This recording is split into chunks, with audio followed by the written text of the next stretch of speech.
Greetings, fellow music lovers, the Green Scorpion here, ready to talk about one of my favorite games of 2020.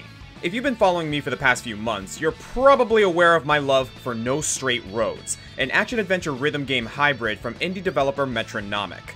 This love is unconditional, but it isn't blind to how honestly mediocre this game is. Let's be honest, it's a buggy mess that feels borderline unfinished sometimes. And the fact that I can acknowledge that and still adore this game should let you know how flipping charming it is. With snappy dialogue, gorgeous locales, and an aesthetic so unique, you'll be shocked that this wasn't made by Double Fine. Most importantly, for a game centered around music, every track is a bop. Today though, I want to talk about the main appeal of this game for me, the boss battles, or otherwise known as the NSR artists. As Mayday and Zook try to bring rock and roll back to the melodious metropolis of Vinyl City, they're forced to do battle with the nefarious EDM empire and the corrupt corporate record label NSR, represented by a legion of colorful composers that are just too cool not to talk about. Each boss represents a different genre of music and goes all in on that theme, making not just the boss fights, but the artists themselves incredibly memorable. I only wish there were more of them, but I guess that's the mark of a good game. But before we start charting, I just want to make clear that even when the boss fights themselves are less than great, the work by Metronomic is truly a blessing. Thank you for your bizarre musical genius, guys, and thank you even more for making the whole soundtrack available on YouTube. Links in the description, guys, you gotta listen to this set list. And the hits keep coming. They recently updated the game to give every boss a Christmas-themed variation, which is why this video is coming out within the holiday window. And on that high note, it's showtime. These are my top 7 No Straight Roads artists.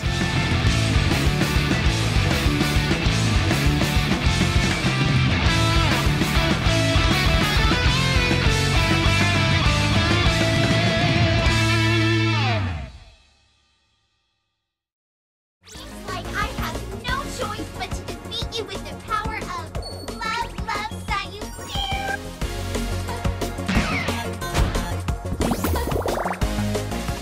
So for those of you thinking I'm writing off Sayu for just being too kawaii desu, it's actually the opposite. As a concept, this is incredibly entertaining. Inspired by digital divas like Hatsune Miku, Sayu is a cute core mermaid hologram harnessing power from the love of a massive fanbase. Better still, like real Vocaloids, it turns out Sayu is controlled by a team of nerds, the digital mermaid gaining more power as her musician, designer, mocap artist, and animator team up Voltron style. Kind of beautiful that a quartet of kids rejected by society can create a sensation beloved by the world.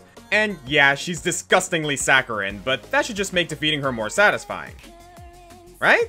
Stop running away, Sayu! Unfortunately, the best concept in the world can't save a boss fight if it isn't fun. If you can even call this fighting.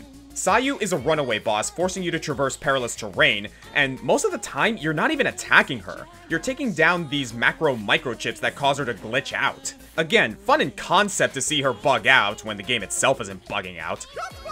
But the actual gameplay is tedious at best. She'll eventually spam out these homing digifish that can stun lock you if you don't know how to avoid them. And it's hard to learn how to avoid them when you're getting stun locked. You don't even get the satisfaction of hitting her until you turn her into a reverse mermaid and... Whoa! What is this? Yeah, my thoughts exactly. The final phase can be cathartic, like shooting fish in a barrel after chasing her upstream for so long, but it still feels hollow after what I just had to go through to get here. It's a shame, everything about the presentation works here, down to the clever fourth wall breaks, but when the mechanics are this aggravating, that admiration quickly turns into frustration. Seriously, when my girlfriend, who is obsessed with mermaids mind you, still doesn't like this boss, you know something went wrong. I'm gonna have to throw this one back, and I'll be happy if I never have to hear the word Pyun ever again.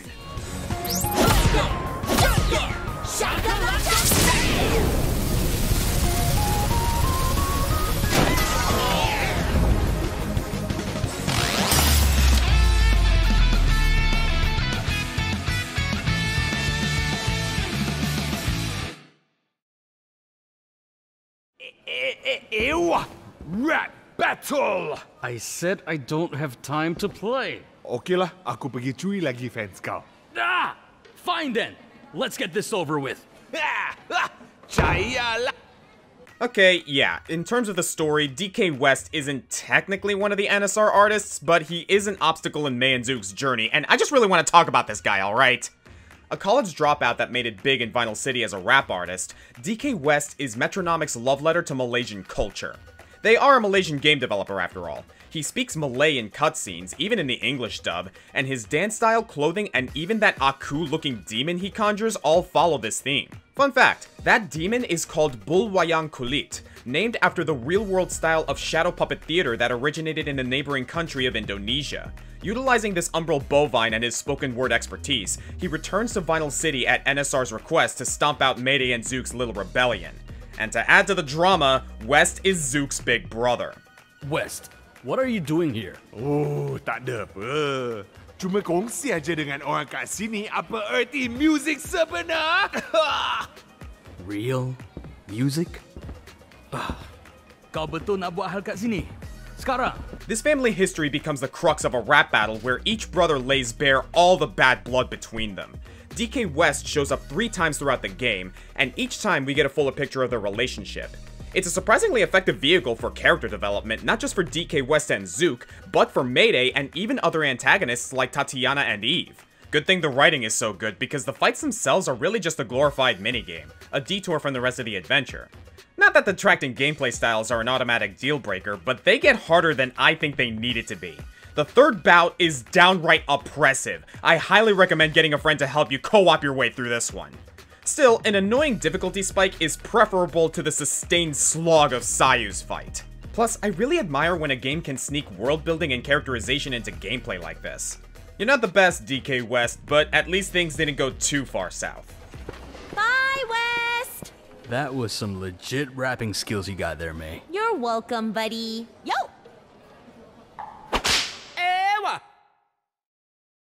When we show up, we get the sexy mission done. You better put on your tactical thermal goggles because we're gonna bring the heat! Okay, so there's a lot going on here. We got a Navy-themed robotic boy band led by their sonar-faced agent-slash-admiral, Neon J. That's very high concept for what turns out to be one of the more underwhelming fights in the game. I mean, by NSR's outlandish standards, this is downright basic. When the fight starts, these backstreet bots do a little dance before firing lasers at you. The idea is to watch their movements, identify which projectiles to dodge and which to counter, and parry them back to destroy them one by one. That's what the game wants you to do, but you can also just rush the poor guys and BT the S out of them. As the fight continues, they'll put up shields to make this harder, trying to force you into the parry strategy, but don't tell me what to do, game. I'll just wait until you take your stupid selfie and become vulnerable again. Every time you destroy a band member, Neon J will fly in on his machine to 3D print a replacement, which is your chance to fire some rounds at him. And once Neon J sees the battles going in one direction, he'll synchronize with his flying factory mech for the final phase. And while this segment is a lot less creative, it's also not as painfully slow. I'll take this over Simon Says any day. Avoid the pew-pews and the zap-zaps and he'll fall eventually. Sounds like I'm being pretty down on this fight, but the way it satirizes the entire boy band genre, I'll admit I found this one of the funniest parts of the whole game. The members of 1010 have different haircuts, but once you get down to it, they're all carbon copies. And if one of them can't perform, the band manager can immediately replace them. Handsome stars are ultimately expendable and... wow, that's actually a really good dig on the pop industry. Despite how artificial it is, people eat it up. Even Mayday falls for it. Much to Zook's dismay. You think you can sway her heart that easily? She's not going to fall for those cheap compliments. You tell her, May. May? Wow. You're just jelly that all these pretty boys are fawning over me. May. Did you hear what they said about my lips, though? What have you done to her, 1010? They commit to this bit, too. Mayday can still fight, but she's completely infatuated throughout the entire thing. We're better off chilling with these handsome robots and checking out their crib, and after that we can have a jacuzzi party with them and... Okay, that flying factory has got to go. So yeah, pretty entertaining fight, just not as big and bang as I would like. I'm sorry!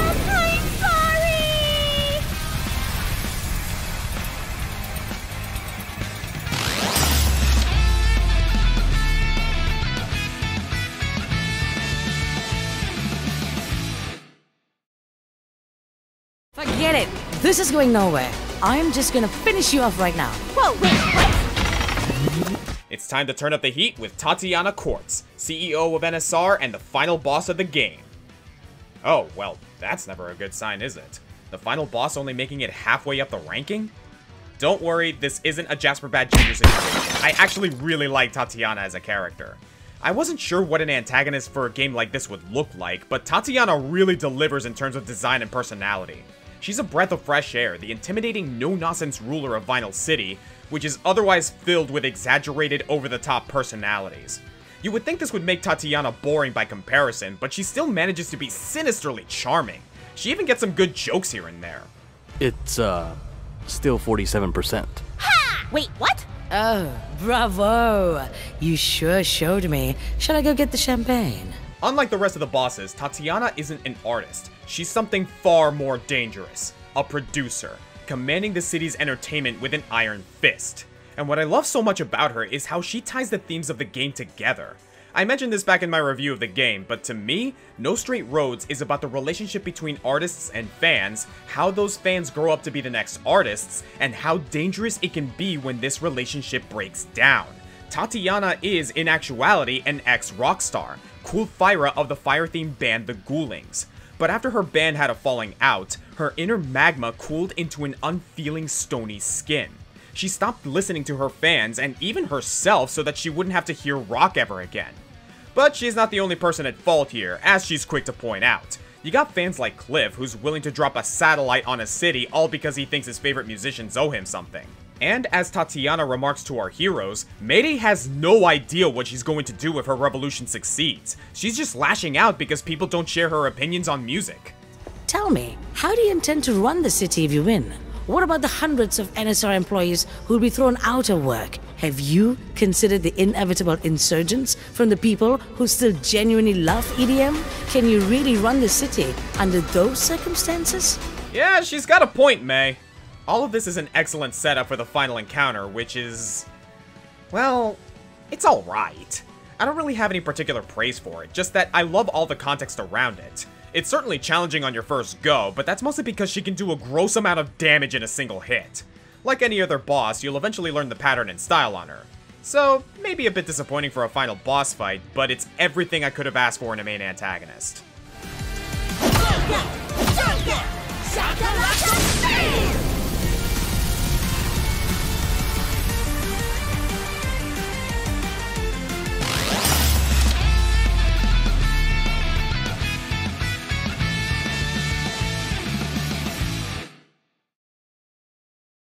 So, open your mind, sink into my gaze, and let yourself be reborn again!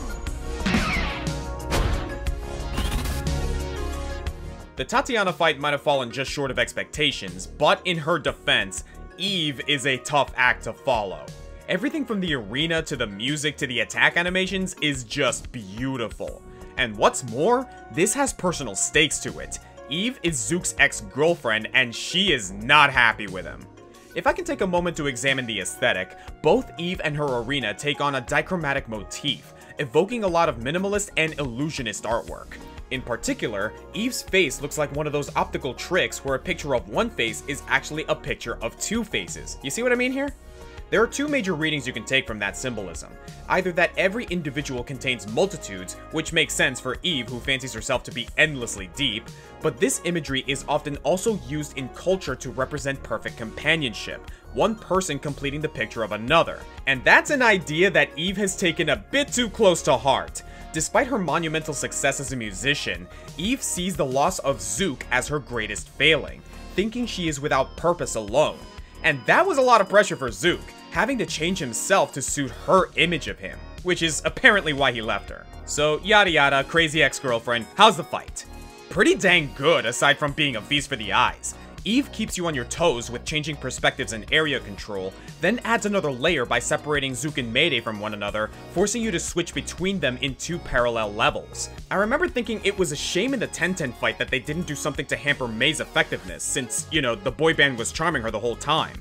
But it looks like they saved all those gimmicks for Eve. The fight here gets completely dichotomized, Zook's section being far more somber and cerebral, but when Mayday's on screen, the synth pop turns angry and erratic. This fight can get pretty tricky when it wants to be, though I did get pretty good at the parry mechanic by this point, so I didn't really have a problem. Wait a minute, roll that back! Did you just switch from a 4-4 time signature to a 6-4 mid-verse? Just to mess with my parries? That's dirty! I love it. Eve is pretentious and kind of a drama queen, but as a pretentious drama queen myself, I gotta love her.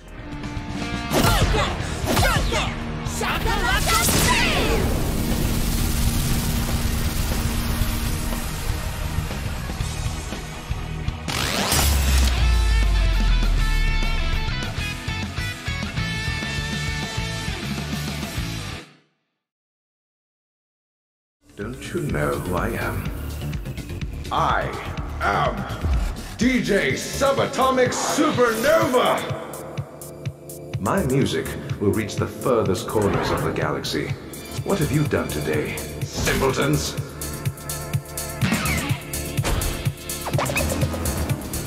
Let me get that name again. DJ Subatomic Supernova. Anyone with a name like that must think pretty highly of themselves, trying to impress people with a string of big words that ultimately means nothing. And that's exactly what you get, a condescending astrophysicist with delusions of grandeur. You also get an amazing first impression of what boss fights in this game can be like, high concept and one of a kind. As soon as he hits the play button, DJ Subatomic Supernova teaches you all the mechanics you'll need in a clearly conveyed manner. For example, most of his attack patterns involve circles, which not only sets clear expectations of where the player can stand safely, but also creates this amazing visual that marries the revolutions of a solar system with the rotations of a record player. DJ Subatomic Supernova is literally disc jockeying celestial bodies at you. He is scratching on the universe. And I gotta mention this, his voice is like cinnamon and nutmeg for my ears. Fascinating. That is fascinating. Your limited aspirations, your misplaced efforts. You remind me of Pluto. Once thought to be a planet of the solar system, but no longer is. This bout also has one of the better escalations in the game. By now you'll have noticed that all the boss fights are in phases, and each phase is expected to up the ante on the last one until the scenario is so ridiculous you can't remember how you got there. With DJ Subatomic Supernova, we start with asteroids moving around the dance floor, but then he becomes a Neil deGrasse Titan, looming out of the sun while you mine planets for the ammo you need to hurt him. Also, now you can see that he wasn't wearing pants behind this turntable. That's pretty funny. Finally, Supernova goes galactic, his limbs now distorting through space as he throws projectiles at you. Note the clear arcs that appear beforehand, color-coded to let you know that some of these can be deflected back at him. Supernova may not be interested in teaching you peons, but he runs a pretty effective class. It might be kind of a bummer that the first boss you face is also one of the best, like the game peaked too early, but I don't see it that way. If not for this hook, I might not have played the rest of the game. And like gravity, it pulled me in and kept me there. Naturally, it isn't the hardest boss, but that just made it more fun to try for harder difficulties and chase that S rank. And fortunately for this game, it still hasn't pulled out its best trick.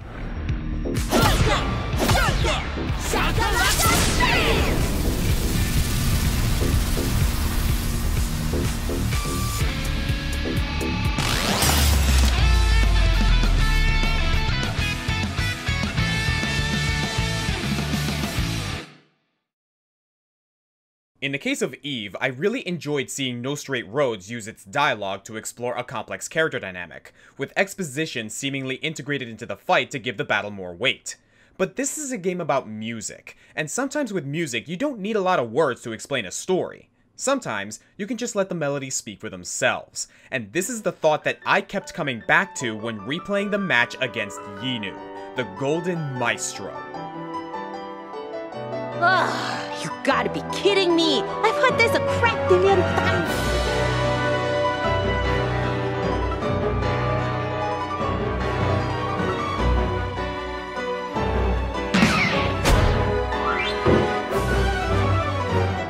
Truth be told, we don't know a ton about Yinu. We know she's a child prodigy who plays the piano like a monster, but we don't know what's up with Yinu's accent, we don't know why her mom is a giant amorphous beast, and we only get a general idea of the two's relationship, unlike the detailed history described with Zook and Eve. But in its vagueness, there's a kind of beauty. You start the fight with our heroes kind of bullying the poor kid. Talk big about music! But the only thing you guys seem to be good for is breaking stuff! What's that? We're good at music stuff? Why, thank you! No! Then you make your way to the stage, avoiding murderous music notes. And when you finally get up there expecting to be rewarded with a damage drop, a giant hand lifts Yinu and her piano out of harm's way. This is the aforementioned mother, who gets increasingly angry over these two delinquents keeping her baby girl from her craft. And honestly, can you blame her? So over time, the conflict becomes more and more about fighting the mother as Yinu slips into the background. After some of the best dodge and shoot action in the game, you finally get to finish off this Crimson Crony with your patented shakalaka, but no! Yinu's back, and now she's mad. I hate you all! I so hate you all! In a surprise final phase, we return to the hallway-style dodging of Phase 1, only now through the sky and with way more projectiles. And we end with the tearful destruction of Yinu's piano, and the somber scene of mother and daughter silently reconciling over the barely playable remains of their prized instrument. There's a lot of emotion on display here, and the game doesn't spell out why the events happened this way. It's up to some interpretation, and I think it's fair to say that Yinu's feeling a little stifled by her mother. Too often in these artist savant situations, the parents become their agents and the child loses all agency in their lives. Look at how the mother's hand lifts Yinu away from danger. To save her, yes, but Yinu's like a puppet on strings here. The mother keeps insisting Yinu continue playing, screaming it at her towards the end, which must make Yinu wonder. What is mother really protecting? Me or my music? The recital isn't about Yinu anymore, it's more and more about the mother and what she wants, forcing Yinu to take it back by force.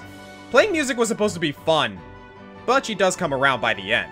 The facial expression here as the mother hears Yinu still plinking away at the broken keys, realizing the damage she's done?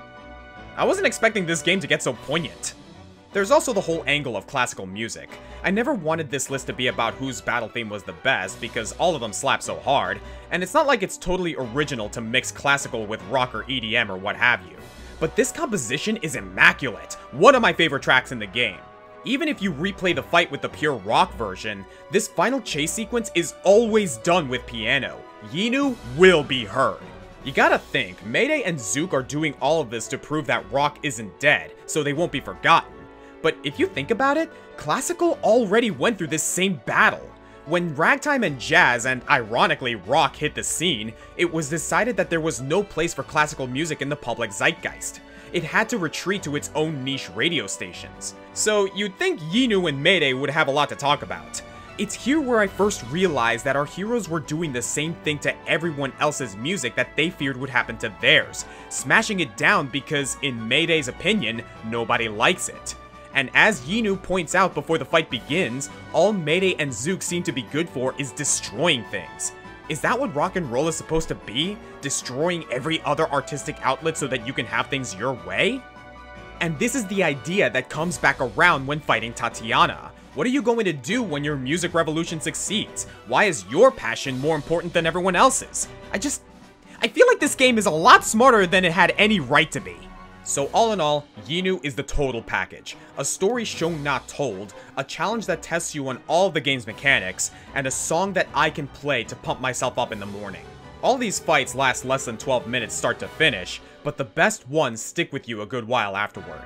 Yinu isn't just the best boss in this game. She might just be one of my favorite boss fights to come out this year. I can recommend this game for these top 3 bosses alone. Just shoot for the PC version. It's less likely to burst into flames.